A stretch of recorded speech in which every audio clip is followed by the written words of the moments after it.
Hello and welcome to Dice Masters United. I'm Spug. I'm Ben. I'm James. And I'm Peter.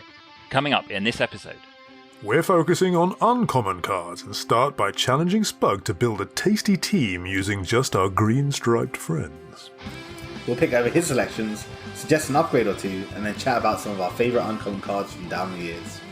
And Ben's going to be testing our powers of lateral thinking in a quiz that asks us to name a card from some thematic clues. All that and more in the latest episode of Dice Masters United.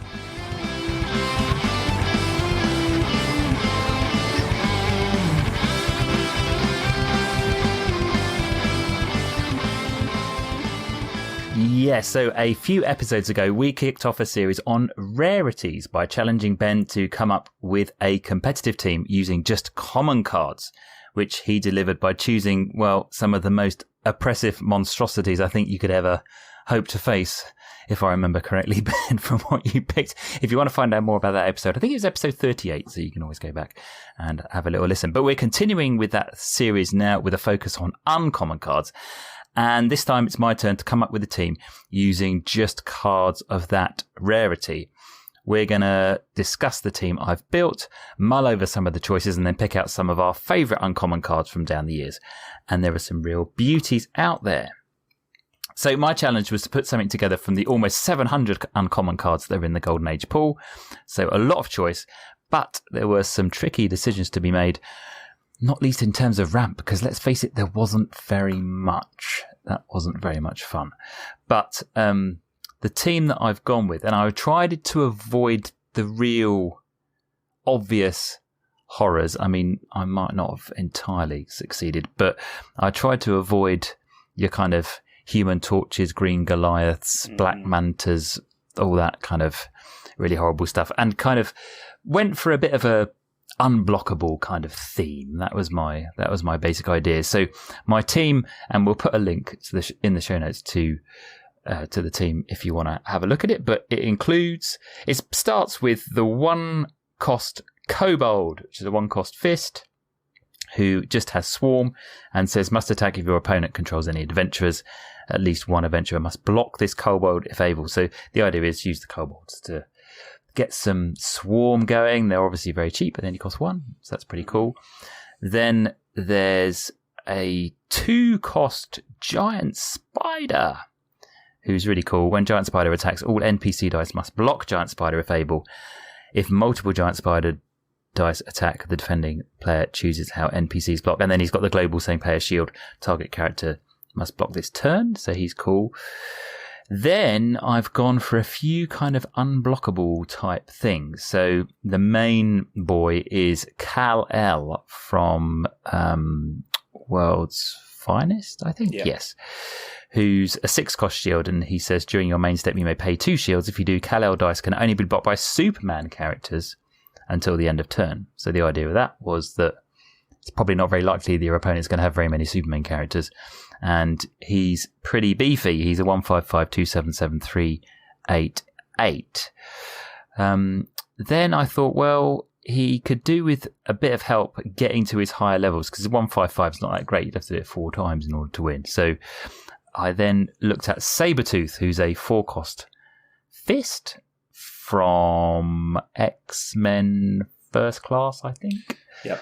Mm-hmm. And he says when Sabretooth attacks, spin all other attacking character dice up 1 level. So obviously you can get a level 1 Kal-El, for example, into a level 2, which is pretty cool.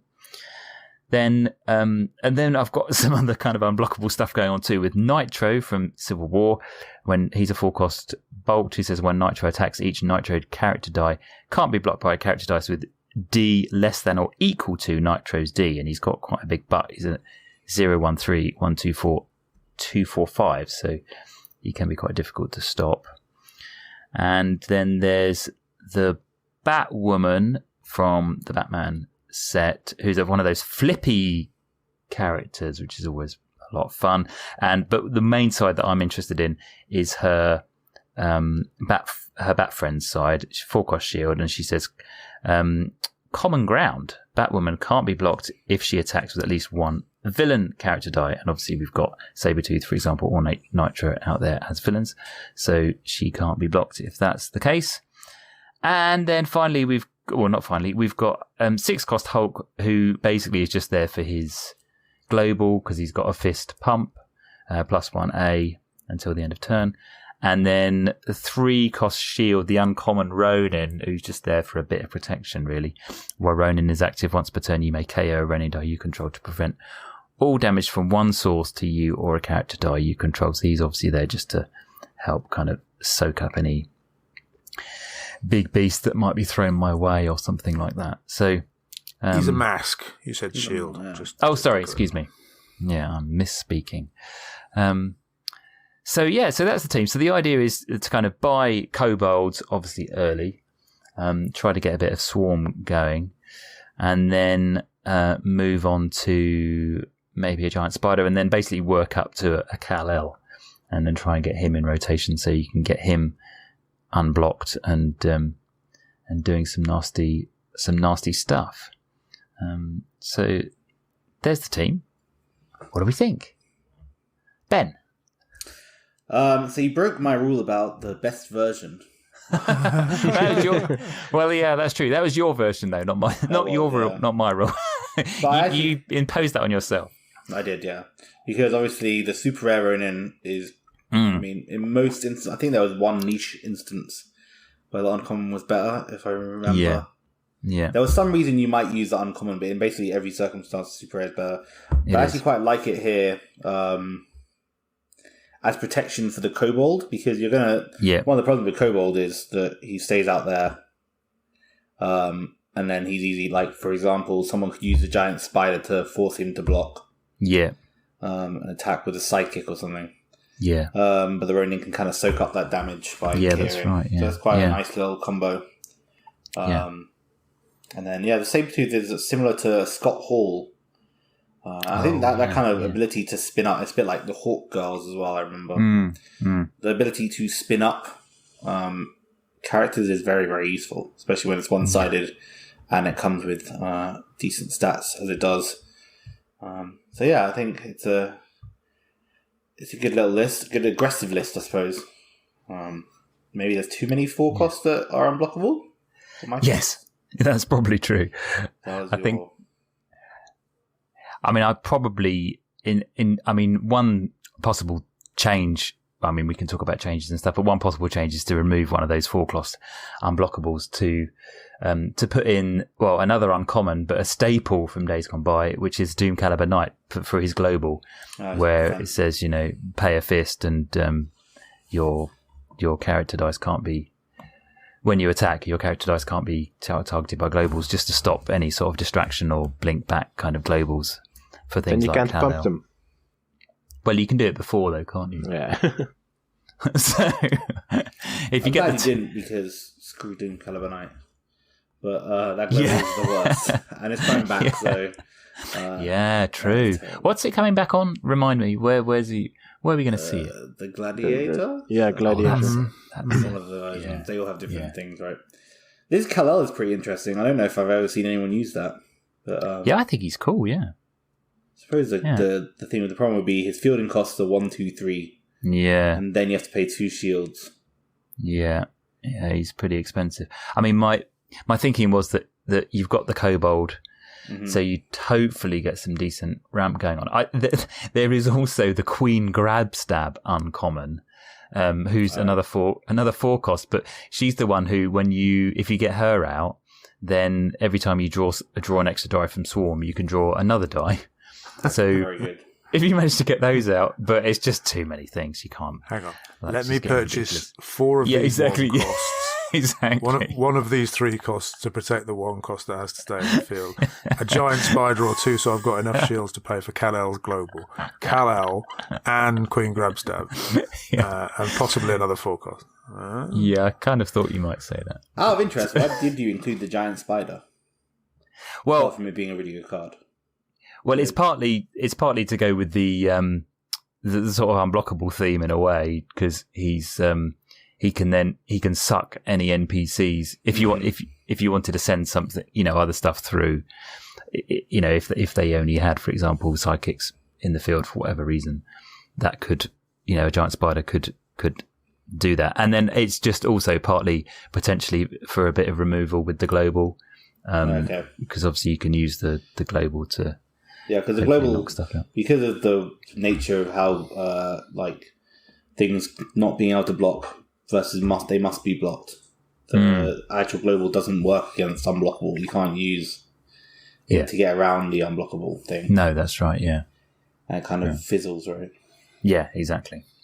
Yeah, can't beats must, doesn't it? I think. Yeah, exactly. So I was thinking maybe better protection for your kobold might be that magic helmet.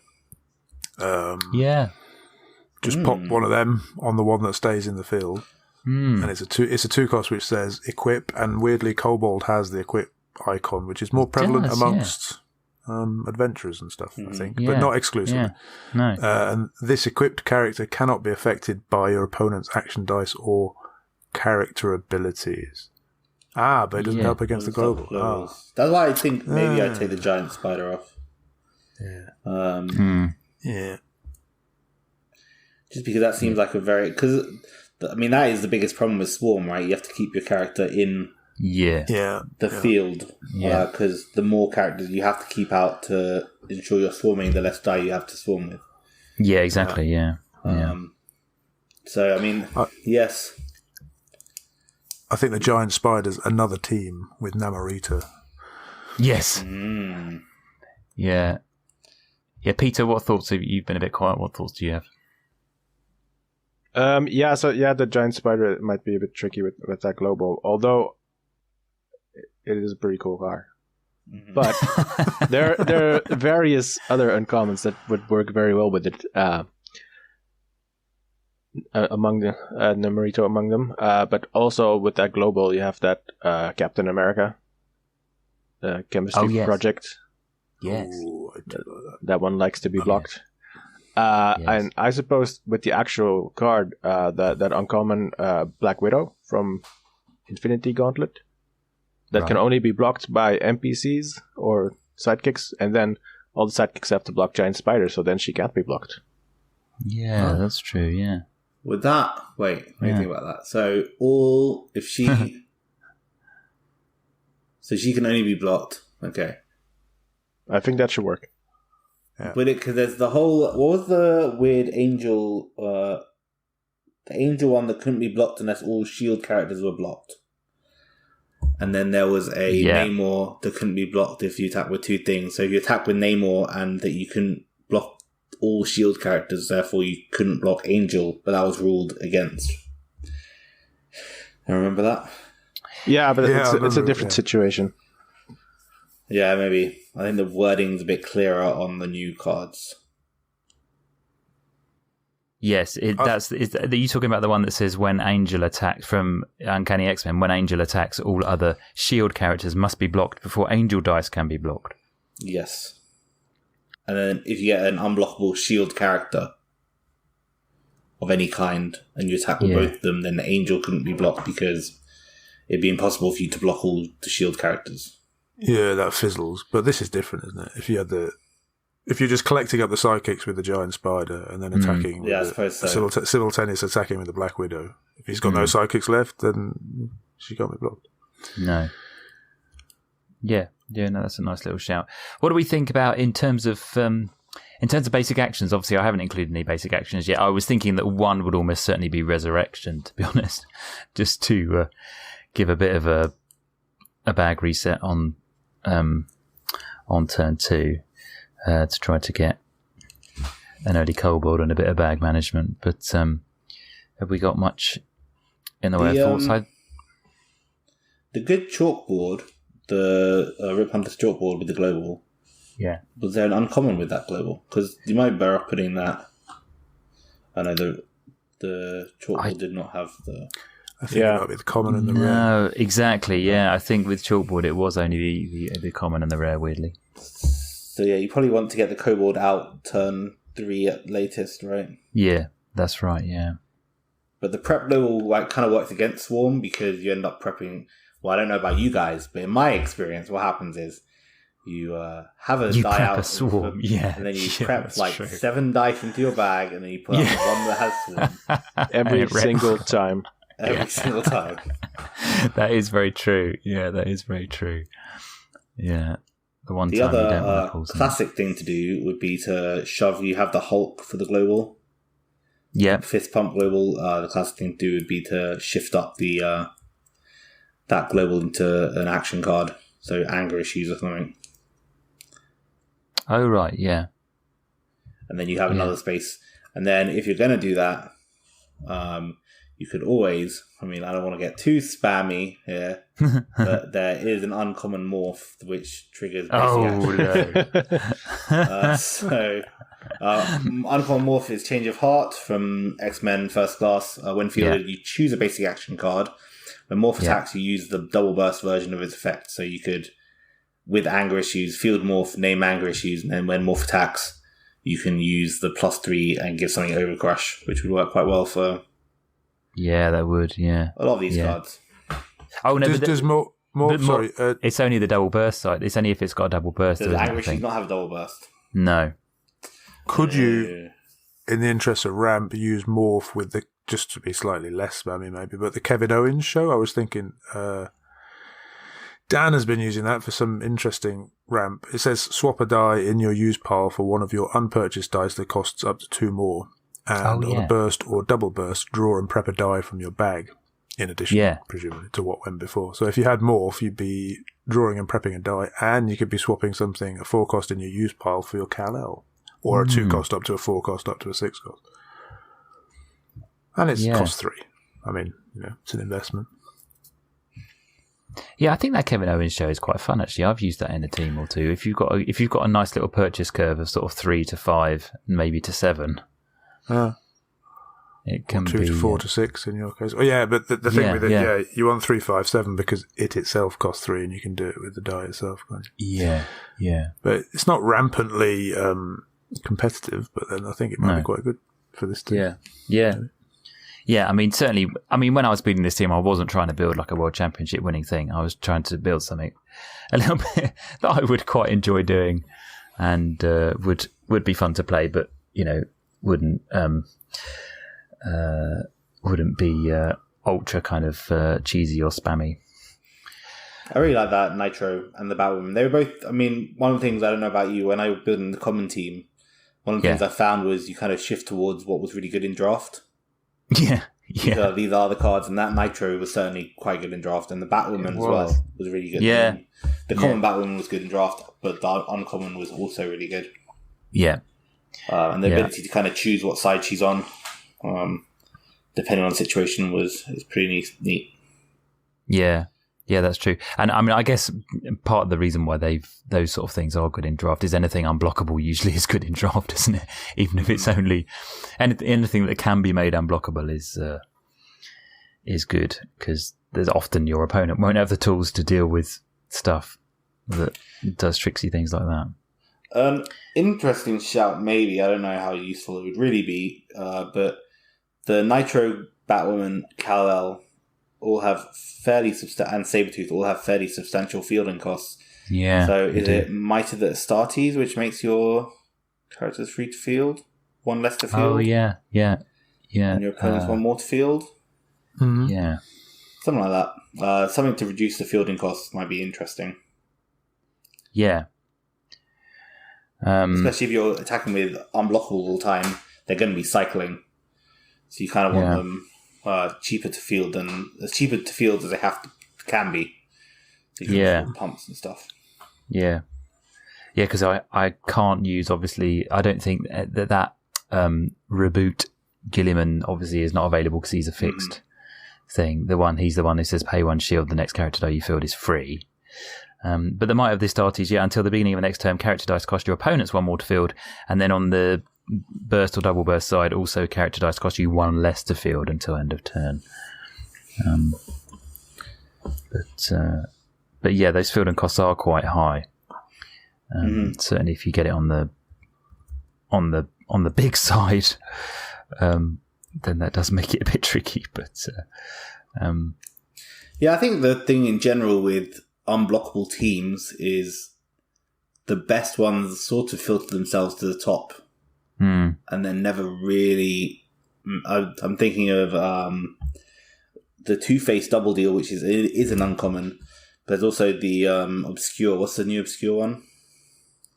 The Drow Mercenary. The Drow Mercenary, which is a good card, but there's something about the fact that you have to hit with them multiple times, which makes them a little bit not quite as competitive as they could be on the surface of things. Yeah.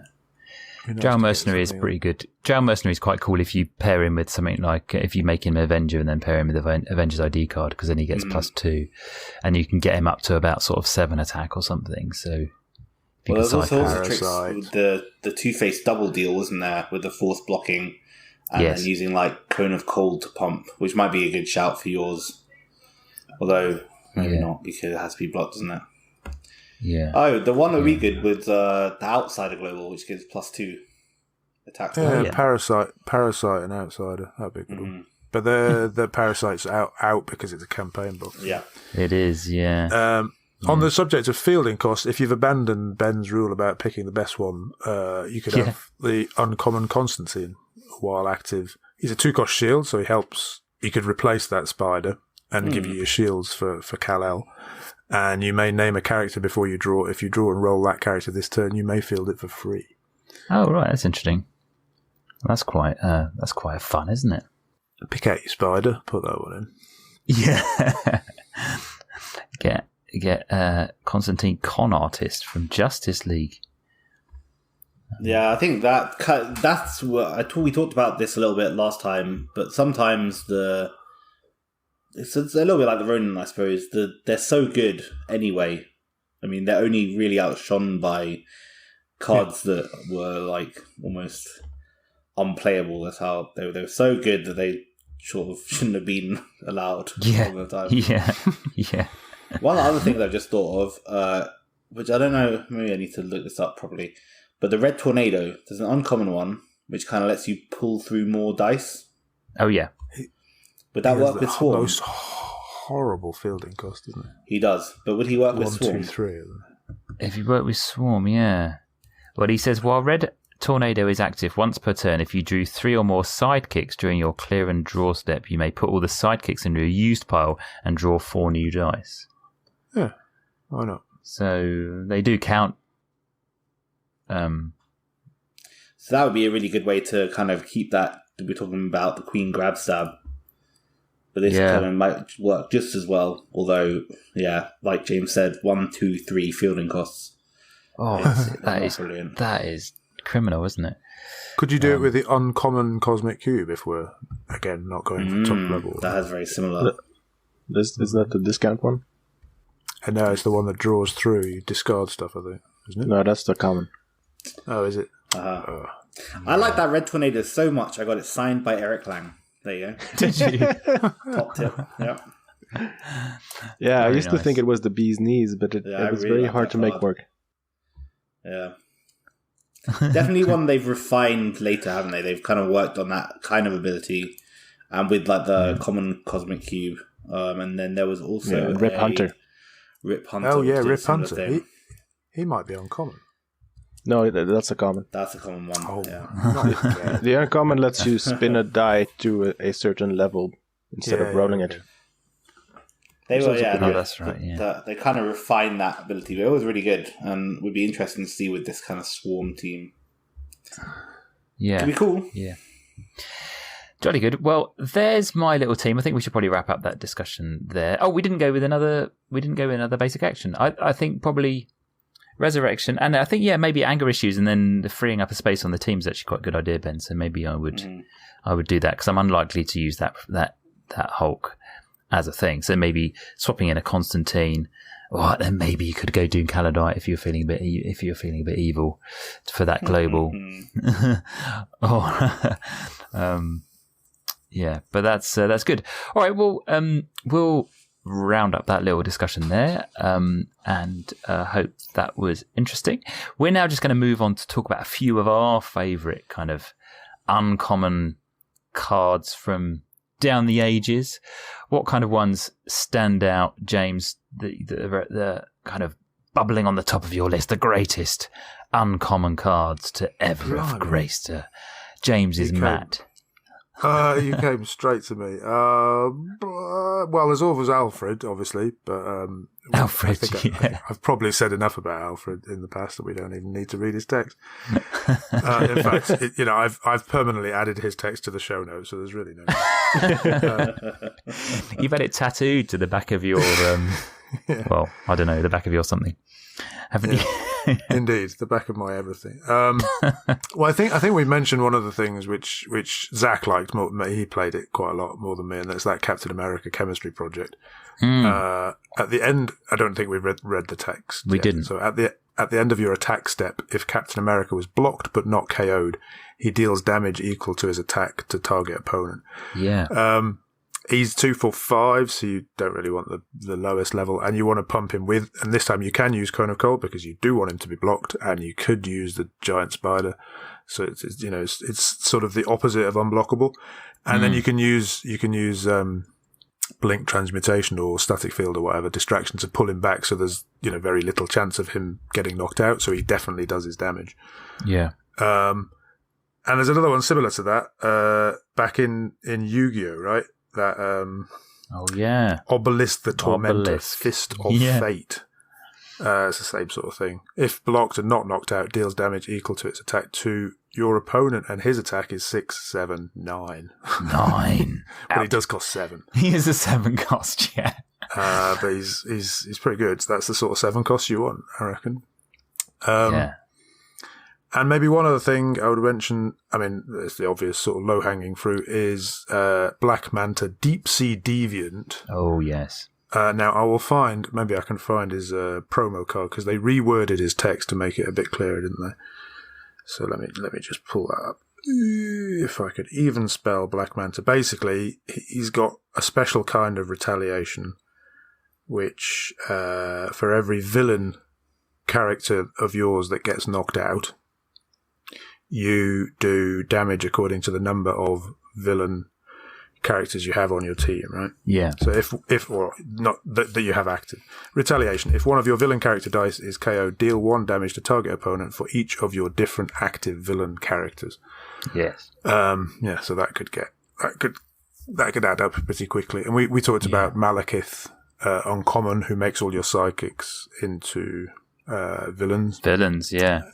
And there's also Daisy Johnson, who what happens? You pay when you attack. Is it you pay any number up to 3 shields, and you can do that much damage to all characters across the board. Yeah. Like The problem with that combination, of course, is that Malekith also gives all your sidekicks +1A and +1D, so they don't get knocked out. Yeah. You can pay 2 shields, you'd be all right. Because you can pay 1, 2, or 3, I think. Yeah. Daisy Johnson says, you may pay up to 3 shields. For each shield you pay, Daisy Johnson deals 1 damage to all other character dice. Yeah, so you'd have to pay 2 shields, yeah. Those. I was a little bit, I don't know. I suppose Clown Prince of Crime. If we're on the subject of villains, I used to really like the Clown Prince of Crime, the Joker.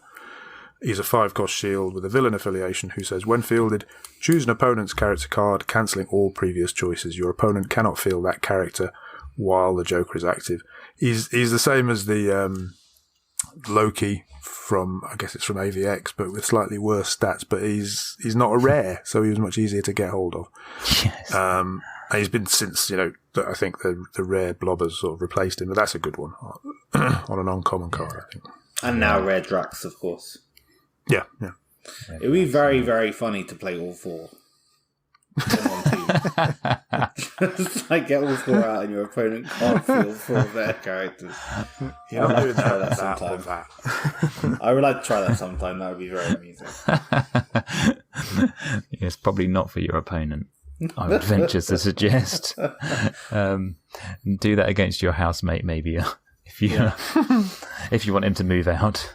I think that would be the way forward. Peter, what are some of your outstanding uncommons? Well, I'll tell you about my least favorite uncommon first. Oh, yeah? Go on. Yes. It is actually Professor X from Uncanny X-Men, because he does not have the global.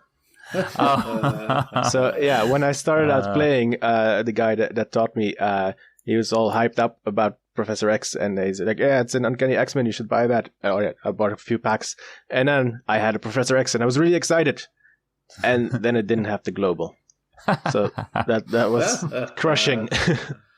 So yeah, couple of ones that one of them is very niche that I like is the Xavier's School 1407 Grey Malkin Lane, which I've used in some of my ridiculous turn 3 teams. It's a 2-cost mask. It says to draw 2 dice from your bag, field any X-Men for free at level 1, and you may add the remaining dice to your bag or used pile. And I paired that with the Phoenix Storm, and made sure that was the only die I could draw, except for 10 costs. What's his face? Thanos. And then so I could field her and put the Thanos back, and then draw him because of the Phoenix Storm. Yeah. Mm-hmm. And you deal damage equal to the cost, right? Yeah, and then you would deal 10 damage. Oh, heck. Any others, Peter, that you wanted to bring up? There's one that sort of fits in the theme with the Captain America and the Two-Face. That's the Hit Monkey. He's a hitman who's a monkey. Hit Monkey. And he says, when blocked, you may pay a fist to assign Hit Monkey's combat damage to the defending player this turn, as if it were not blocked. So it's the opposite of unblockable. You want him to be blocked, and then you pay a fist, and then he deals his damage to your opponent. It's sort of like a weird kind of overcrush. Yeah. He's getting his own little Marvel show, isn't he? I think. Is Hit he? Monkey. I think so. I think they're doing some Animated. animation. Oh, Yeah. that could be fun. Yeah, I think that's the idea. I think they're trying to make it silly, a bit like another kind of what's it? You know, the big flying TV on legs. Flying TV on legs. What's he called? Modoc. That's it. Yes. Yeah. I've got one more I mentioned before because I think Ben's got quite a few. So could I just mention one more? Go on. Yeah. Yes. Before I forget, it's I mean again with the cheese, Hulk Green Goliath. Who I imagine we're familiar with, but you know, a show about uncommons not mentioning Hulk Green Goliath would be a day without sunshine. Like bread without butter. Pretty normal in the UK. While Hulk is active, whenever either you or Hulk takes damage, Hulk deals 2 damage to each opposing character.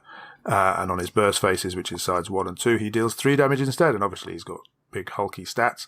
And pair that with one of my favourites, Injection Fairy Lily, who the uncommon happens to also be the best pairing for that, which is Forced Injection. She's a 3-cost fist with most excellent fielding costs, and when you assign this monster to attack, you may take 2 damage to give it +3 attack. Yeah.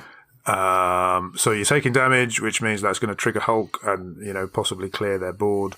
And then you've got his stats and you've got her stats, which are 1, 3, 4. So as long as she's not level 1, you've potentially got a 6 or 7 attack just from her. Yeah. And you could have a couple of those dice because she only costs 3. So I guess you could trigger Hulk twice, right? No. Yeah, it's when attacks. And they're both fists, so there's nice synergy. Yeah. And couple that with Vicious Struggle just to make it really nasty. Since you're taking damage, you might as well inflict that upon your opponent as well. Yeah, I did that once, and I apologise to the people I did it to. I'm sorry. I'm not sure how sincerely you actually apologise, James. No, I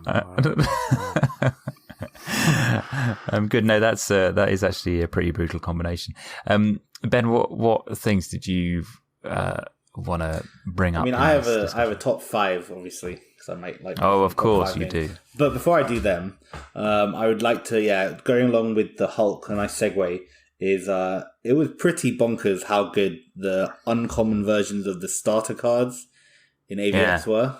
Yeah. So so it was slightly different to every other release, I think.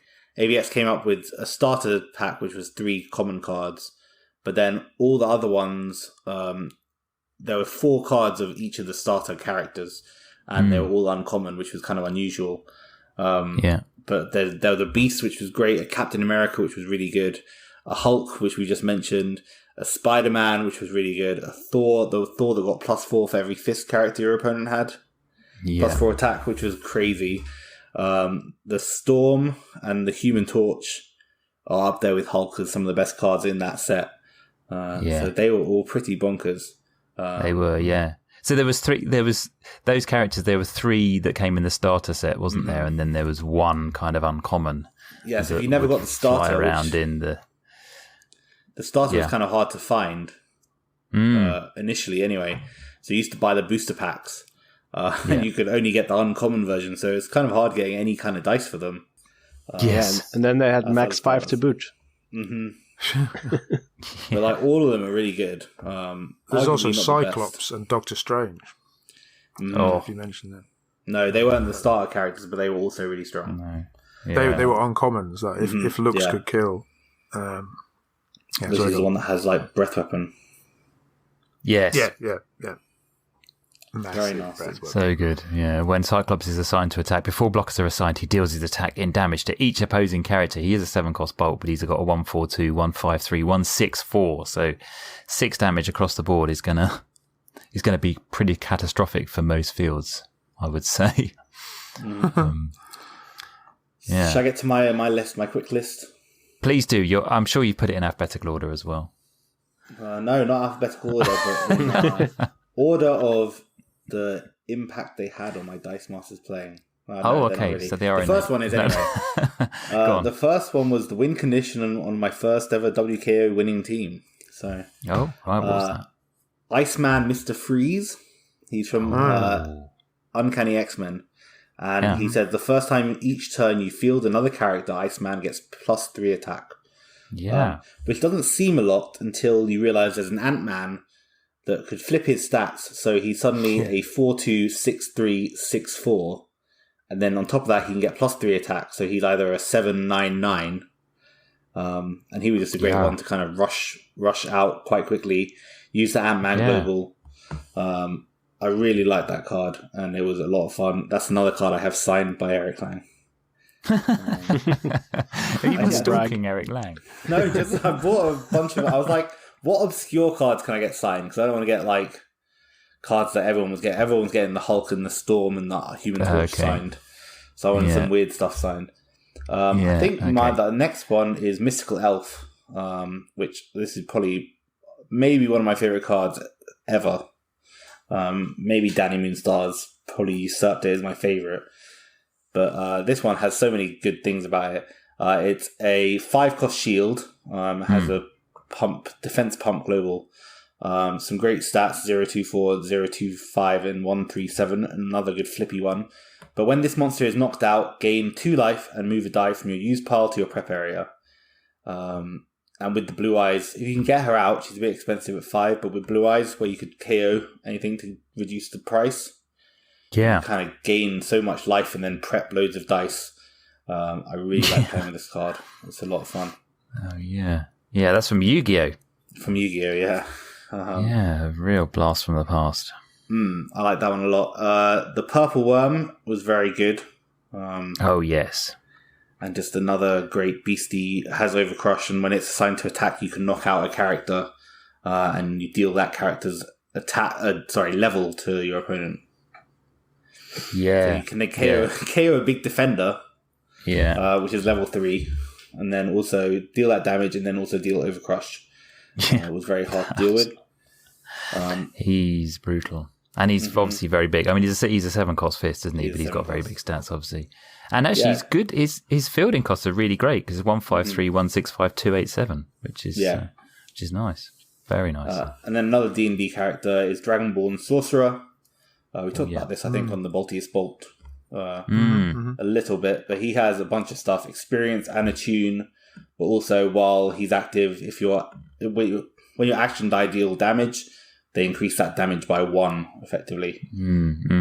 So it increases everything to just by enough to be really annoying for your opponent to deal with. And he looks like a Gexis. Is that what they're called from the Dark Crystal? No idea, but he does look mean. He does, yeah. Very good include on a Yanti super rare team. Yes. But he doesn't... Now, does he increase attune damage? There's a question for the listeners. Yay or nay? No, it was only damage that action die dealt, although he already had a tune, so he would trigger with the Super A Anti. But when you're using stuff like Thrown Brick, or Thrown Brick wouldn't be great, but Magic Missile, stuff like that, or Ping was the other one. You can increase that damage. Oh, yeah. By just enough to make it really annoying. And he had some good stats to defend against you, an opposing Yanti. I suppose it was also worked with Boom Boom, right? Also worked with Boom Boom, yeah. Skeksis. Thank you. And then the last one I wanted to mention quickly is a Blue Lantern, Worth Brother, 3-cost fist. Very like a Hush, which was also an uncommon, which is pretty good. But at the end of the turn, if you have no other active Lantern dice, KO Worth and draw an extra die to your prep area. Oh, yes. So this was actually a pretty decent form of ramp, which could kind of trigger by itself. And he had some good stats to boot, 154 on top level. But you get him out, you don't have any other lanterns, and then he just kind of self-perpetually KOs, you prep a die, KO, prep a die. If you've got a few of these out, it's quite a good little churn engine. Yes. Quite a bit. Yeah, no, he's pretty cool. Yeah, that's it. Yeah, I'd overlooked that when it came to ramp. I mean, did we mention Hush? Did you mention Hush at any point? That Hush would be great and good with that Kal-El as well, because it'd be shields to buy him and shields for his ability, and Kal-El obviously has the Superman global. Yeah, Super Friends affiliation rather. That's right. Yeah. So, but you need a bat friend. It says while Hush is active, if a bat friend character dice is in the field zone, KO Hush another dice to move active. Trusted friend. Yeah. Which then you don't want with Kal-El, because you can do the Catwoman. Yeah, you have the Catwoman on your team. Not the Catwoman. You have the Batwoman on your team. Batwoman has the. Yeah. So you can use that. The Wolf got a little bit overlooked by the fact that it was. The rare was really good, or really interesting at the time. It let you copy a when fielded effect. And then the Hush came out as well, and the Hush sort of was better than the Worth. But I always liked it. I thought it was interesting. And then for a 3-cost, a 154 is not bad. No. All right, well, there's some crackers there, aren't there? I mean, there's so many cards from down the years that there's good cards in every category. We've mentioned loads of brilliant things there, and there's loads of things we haven't even mentioned. I mean, we didn't really mention Human Torch. We didn't mention Dum Dum Dugan. We didn't mention Gorilla Grodd, one of my all-time faves. Who gives everything else plus 1A and Overcrush. Yeah, James did mention Obelisk, but a Millennium Puzzle, another Yu-Gi-Oh! Classic continuous die. You may move this die to your use pile to send one opposing monster to the use pile. You can do this basically anytime you can do a global, which is really cool. And even Storm Wind Rider. There are so many great uncommons out there, but we should probably round that up there. So, what are some of your favourite uncommons? Are there any that we've forgotten to mention that we should have given a bit more love to? Give us a shout at the end of the show using the contact details at the end of the show. But otherwise, it'd be good to hear your thoughts on the uncommon team. What did you think? Would you think that would be fun to play against? Are there any obvious improvements or basic actions that we haven't thought about that would be good to add to it? If so, let us know. Otherwise, we'll move on to the next segment.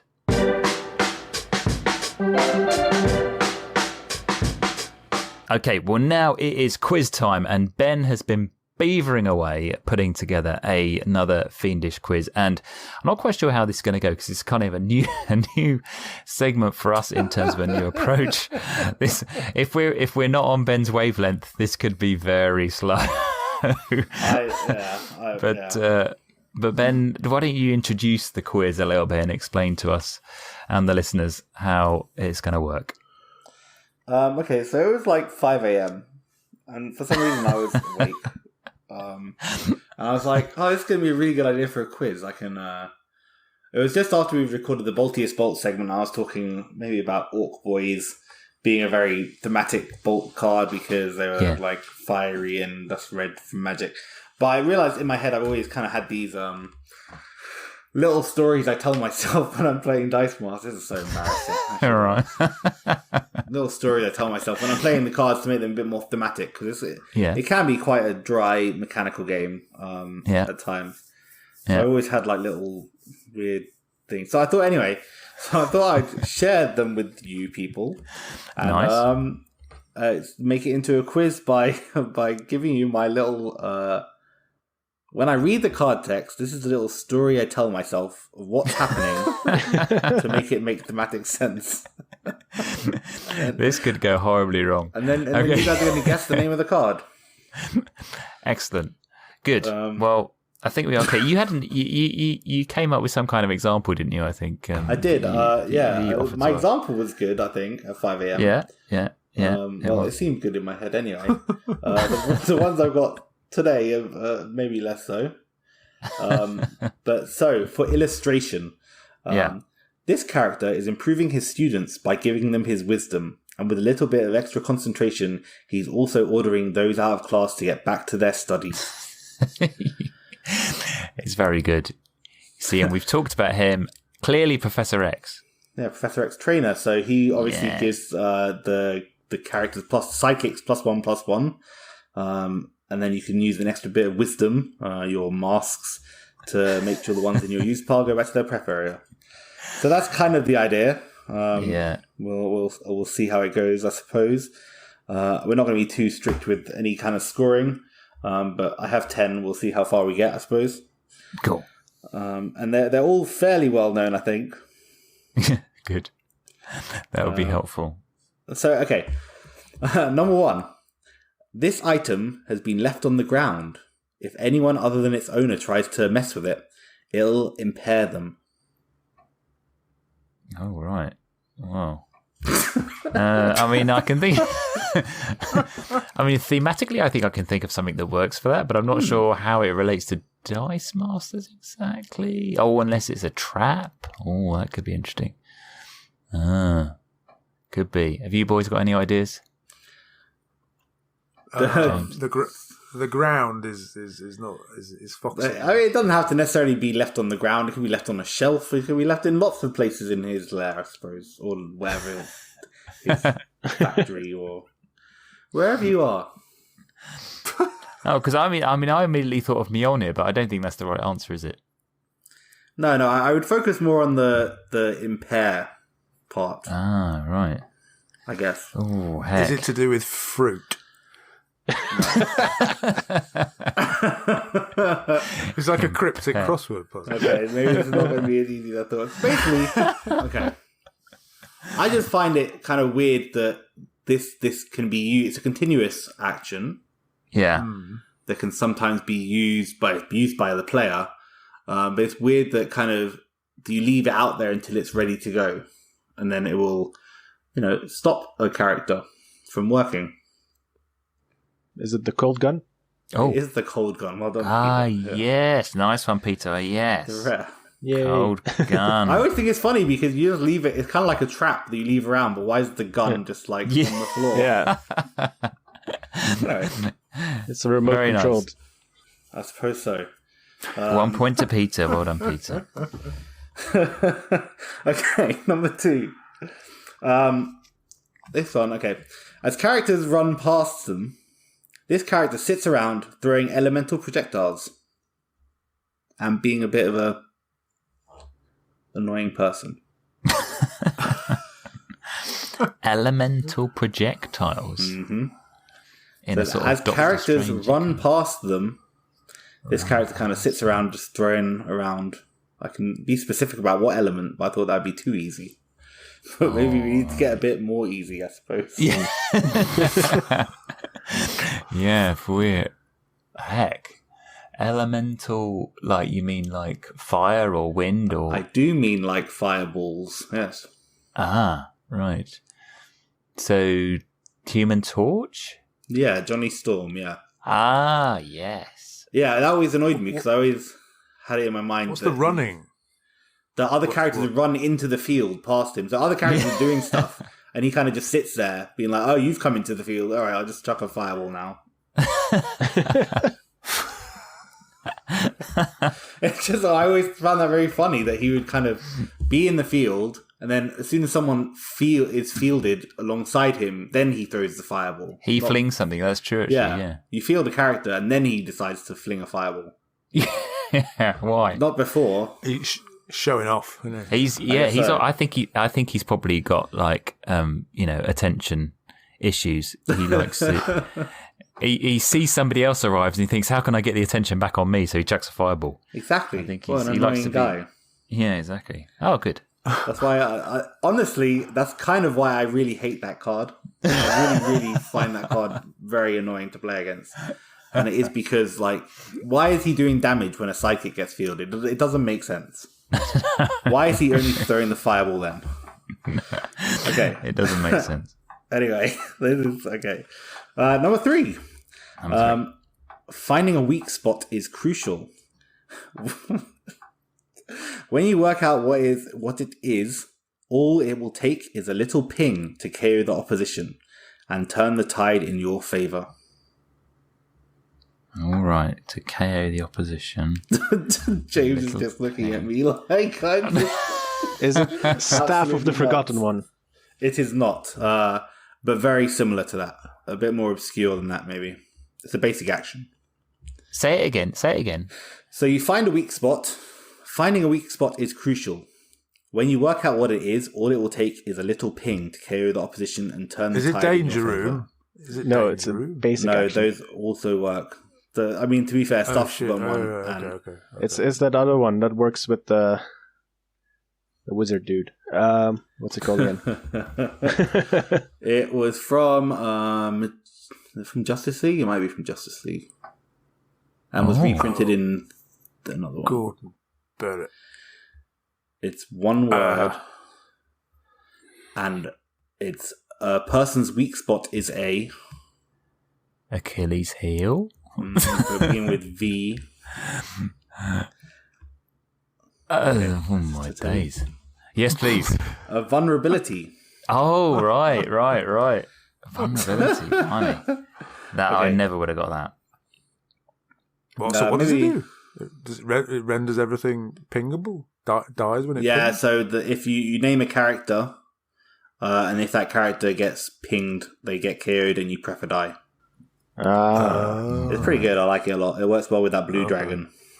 Right. Oh, nice. Yeah. That pings everything.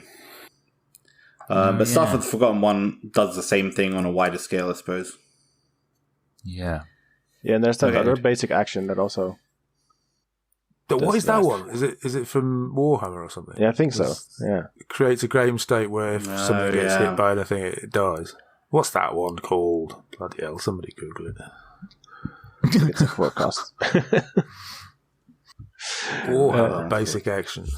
Oh, this is magnificent radio, isn't it? It is. Listening to people Google. Seething corruption. It doesn't get much better than that. That's it. Yeah. Oh, yeah, seething corruption, yeah. Yeah, we knew that. Yeah. Well, all right, how are you getting along at home? Have you got carry on? Yes, please. This is another sort of obscure one, I suppose. Probably okay. Anyway, this character gains support from the people, turning their potential into presence. This character gains support from the people, turning potential into presence. All right. So I'm thinking that like the more characters you got, the beefier this person gets. No, in my head, this character kind of like goes over to like civilians and is like, "Come and fight." All right. Stop being like not a character. Turn into Toad? a character. No, not Toad. Oh, okay. No. Oh dear. It's from Scarecrow or something like the Thor set. that. Something that forces things to attack. No. It creates characters for you. Oh, is it the blue? Yeah, yes. It is. Well done, Peter. Is it Chipmunk Hunk or the other one? No. Squirrel Girl. No. Oh. Potential. What energy type would be potential? Anyway. Bolts? Potential. Did you? Oh, energy type. I suppose bolts would work. I was thinking question marks. So make question marks. Oh, In nice. sidekicks. Oh, is it the Inhuman? Crystal. Crystal, yeah. Yes. Crystal, well done, James. Kinesis. Go on. Aerokinesis, sorry. It's one that spins the. I just think it's a weird card because what is she doing thematically to make your question marks turn into sidekicks?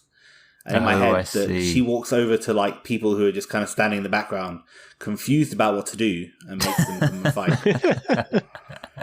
What is Crystal's ability in the comics? I have no idea. I'm not doing anything based on the comics. It's all just weird stuff that's happening in my head. It's just all the weird stuff happening in your head. While Crystal is active during a roll and reroll step, you may spin question marks to sidekicks. Yeah. That's basically what she says, yeah. They're standing over there. You know, like in video games, Yeah. how like NPCs are just standing around with question marks Yeah. on their head because they're confused about something. Crystal goes over and makes them into characters. that you can play with. Right. Okay, number 5. Number 5, yeah. By the time anyone gets past this guy, they're too tired to hit hard.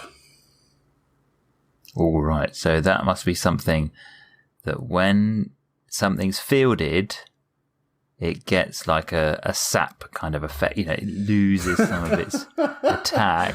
Oh dear. Ronin. Is it Ronin? No, they have to get past him, and they're too tired to hit you hard. Well, that fits. But okay. It's not Ronin. But Ronin's more of like, in my head, Ronin like is jumping in the way of you. This guy isn't jumping in the way. He's kind of slowed them down. They're still going to do something to you, but he's kind of tired them out. But he's also a little bit too, like, he's not mobile enough to stop them. You're not okay with this, okay. Like a sort of energy drain thing? He's a real life guy.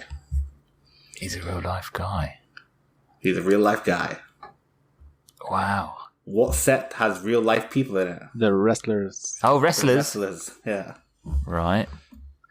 Is it Big E? Okay. It is Big E. See, Yes. Peter's sort of on my Well wavelength. done, Peter. You were... Go on, explain how that works then a bit more. So you're in the wrestling ring, right? And you're kind of like Big E's tag team partner or whatever. And Big E's in the ring, but the other guy's really mad at you for some reason. I don't know how wrestling works.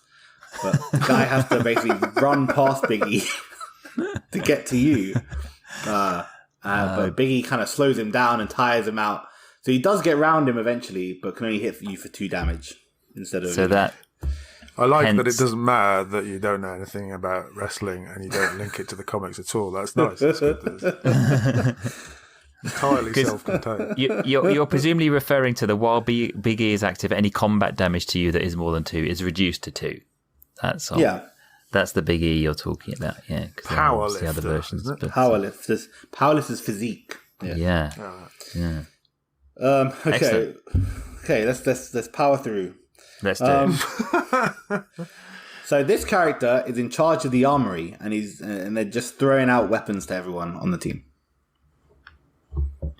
Throwing out weapons to everybody on the team. If you want to be specific about the weapons, they're guns in my head. Here's a gun. You have a gun. You have a gun. You kind of think that someone like Rocket Raccoon would do that. I think maybe you guys are thinking more about the characters it could be rather than like in comic book lore than the abilities. Gorilla Grodd. Something like that gives a buff to everything. It is something that gives a type of buff to everything. Green Lantern. Oh, I know. Venerable Dreadnought. Thank you. Yes. Dreadnought. Yes. Guns. Guns, yeah. Range. He gives them range. Range plus 1. Range Oh, 1. we got one. Yes. 2 points. Does anyone know Venerable Dreadnought's subtitle? Oh, is it? Oh, I did. And I don't. An actual quiz question. Yeah. Wow. The good one. The good one, yeah. The good one. Purveyor of fine herbs. No, it's something. Custodian of something or other. Yeah. Knowledge. Custodian of knowledge / guns. Yeah. Oh, good. Very good. Okay. Well done, James. 7. This character is always watching. From behind her desk, she stamps out any small problems with instant action. Oracle. So any... Yeah, there you go. That was quick. What? I still don't understand, and I know the answer. So Oracle generally makes your... I was thinking about the one that makes all the cheap characters cost more. Yeah. So all 2 costs or less cost 1 more. And she kind of is sitting there not really doing anything, but like anytime a small-time thug wants to do anything, she's like, no. You have to get big time to get past me. So your opponent has to pay a bit more to do a bit more to get past Oracle. Listeners, this is how you have to think to win the world. Exactly. Yeah. It's an insight into how to become a world champion. There you go. I was thinking Felicity Smoke for that one, because isn't she sitting at a desk or on a desk? Maybe? On the card, yeah, but her abilities are like spin a character to an energy face. Yeah, not relevant, No. Yeah. She's the opposite Nice of Crystal. She's telling people not to turn up for work. Don't bother, take the day off. All right. Number 8. Yeah. Storing up for winter, this character can call on their allies whenever they need. Ring of Winter. No. No, it's a character. Storing up for winter, this character can call their allies whenever they need. Is it Squirrel Girl? Squirrel Girl is Squirrel Girl. Oh, Yes. nice The one. promo one. Okay. You can put all the tokens out. Does anyone know what that? I really like the subtitle of Squirrel Girl. Is Nutty... He kicks butts, eats nuts, or something. Oh, yeah. Kicks butts, eats nuts. Yeah. The one I played incredibly wrong at a WKO. Wait. Let's not talk about that. Okay, number 9. So darkness swarms, and when this character attacks, all hell breaks loose. Items flying everywhere. Pay an energy to delay it for a turn. Oh. What? The pay an energy to delay it for a turn is its global. I'll say that. Beholder, then. It is Beholder, yeah. Oh, well done, James. Yeah, when it attacks, like, it just chucks everything at you because it does all the actions. Yeah. Oh, yeah. Nice. And that one is from the original D&D set. I was thinking Ultraman, but it didn't make sense. Master Aberration. Master Aberration, yeah. Hmm. Okay, and the last one.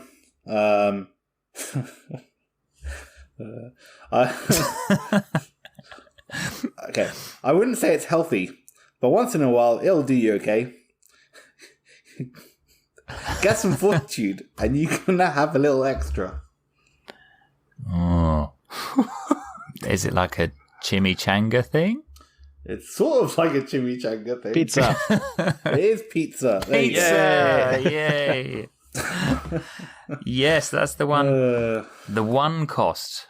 Yeah, but it's ridiculous. Why does it only give you 1 energy after you're already down to 15 life? Yeah. Like, how does that make sense? Yeah. Why Gain does 1 pizza- life. You It's may not not super use this healthy, basic that's action why. die if you have 15 or more life. Yeah. Like, if you're a size 15, you can have some. If you're too big, you can't have any. I think maybe it's because the inherent kind of healthiness of pizza in that it can't return you to full health because, so. if you're eating like, apples and energy drinks and that kind of thing, maybe you could get to 20, but pizza will only get you to 15. But then the other thing was, how does it work with the shield glow? Why pay a shield to gain a life? What does the shield represent there? Yeah. Life. Maybe. Like, I was thinking about like an iron stomach, like you're feeling okay, so the morning after you can have an extra slice. You really do think about these sort of things too much. I would say you can't use it if you've got more than 15 life because you're already full. I suppose so. You've got to be hungry to eat the pizza, right? If we're going down this road. Excellent. There's always room for pizza. Yeah, there That is. is No, true. there's not I've got always a separate room. stomach for pizza. There's not always room for pizza because you have to be above below 15 life. Excellent. Well, there's a little insight into our resident world champions, Dice Master's brain. How many of those did you get at home? Did you beat? Well, I think the best we did was about 2 between us, wasn't it? I think so. No, I got like 4. Oh, well done! Already smashed us then. You're clearly much further down the line of becoming a world champion than me or James, Peter. How very dare you? Yeah. Excellent. Well, if you beat Peter's 4, then do let us know using the contact details at the end of the show. Otherwise, we've got a little bit of AOB to round up before we end the episode. So let's move on to that.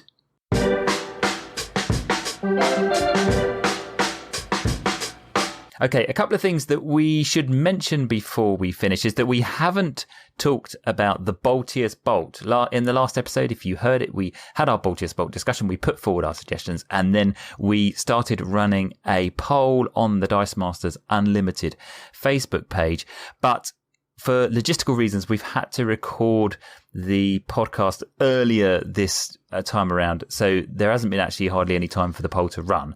And consequently, it's not been very many votes. So it's a bit too early to declare a winner.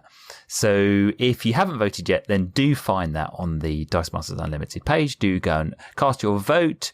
Obviously, you're going to pick Magic Missile. Because that's clearly it's not even a bolt card. Oh, it's but it's still got more than my red dragon. So go ahead and vote, and then in the next episode we'll come back to that. The other thing that we talked about before is the Roll for the North tournament. Obviously, that has happened by the time that you have been listening to this, but it has not happened by the time we are recording this. And sadly, my DeLorean time machine is not quite fully operational, so I can't leap forward and see who the winner is. But we will round up all the action in an upcoming episode of the podcast. And thank you for your congratulations as well. Yes, maybe a bit premature, Ben. I know, yeah, I'm not winning that. But, upcoming dice fights, James. We've got 4th and 11th of November. What's on for those people who want to get involved with a bit of online dice action? 4th is Dice Fight Legacy per the drop down in the team builder, and the 11th is, I think, single affiliation D&D Monsters. Which is delayed from the month of Halloween for some reason. Very good. Roll for the North. Because of the Roll for the North thing. Yeah, so if you want to get involved, it's 9 p.m. UK time on a Thursday. You just need a webcam and access to the Discord channel, and people will gladly guide you through the process. It's a friendly little community, and it's always fun to get a few friendly games of Dice Masters in on a Thursday night, so do get involved if you can. Can I just say many thanks to Rick and Danny for taking the reins of that for a bit while I've been indisposed doing other things, like recording this podcast. Yes, you certainly can. Thank you for remembering to do that, James. So if there's anything from this episode that you want to let us know about, what would be your killer uncommon team that we've put forward a few ideas, do let us know. If there are any kind of uncommon cards that we haven't talked about that you want to bring up, do give us a shout. James, what's the best way of getting in touch? You can do messenger pigeon, or you can contact us on the Facebook page, or you can write to hello@dmunited.eu. Very good. We hope that you've enjoyed the show. It's been great having you with us. If you've enjoyed it, then it'd be great if you could like and review using your favourite podcast app. Don't forget to subscribe so you can become the first to know about a new episode. But until then, we will see you again next time. Bye-bye. Bye-bye. Bye. Bye-bye.